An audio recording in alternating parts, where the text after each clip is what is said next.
মাকাল কবি রবীন্দ্রনাথ ঠাকুর। গৌরবর্ণ নধর দেহ, নাম সেযুক্ত রাখাল।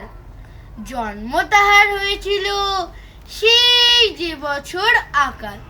গুরুমশাই বলেন তারে, বুদ্ধি যে নেই একেবারে, দ্বিতীয় ভাগ করতে সারা 6 মাস ধরে নাকাল।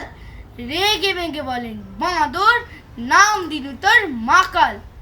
নামটা শুনে ভাবলে প্রথম, বাকিয়ে যুগল ভুরু।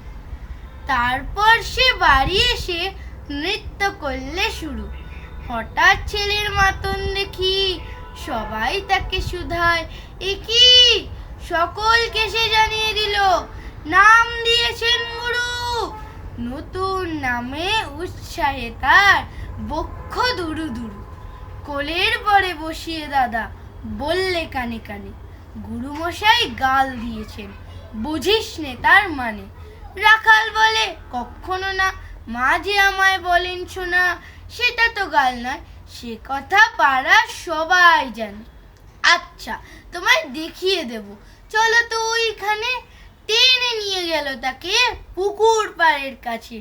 বেলার পরে রতায় যেথা মাকাল বলে আছে। বললে, দাদা সত্যি বলো, শোনার চেয়ে মন্দ হলো? তুমি শেষে বলতে কি চাও, গাল ফুলেছে গাছে? মাকাল আমি বলে রাখাল দুহাত তুলে নাচে। দোয়াত কলম নিয়ে ছোটে, খেলতে নাহি চায়।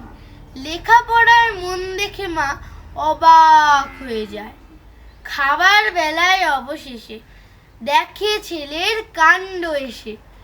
মেঝের পরে ঝুঁকে পড়ে খাতার পাতাটায় লাইন টেনে লিখছে শুধু, মাকাল চন্দ্র রায়। নমস্কার।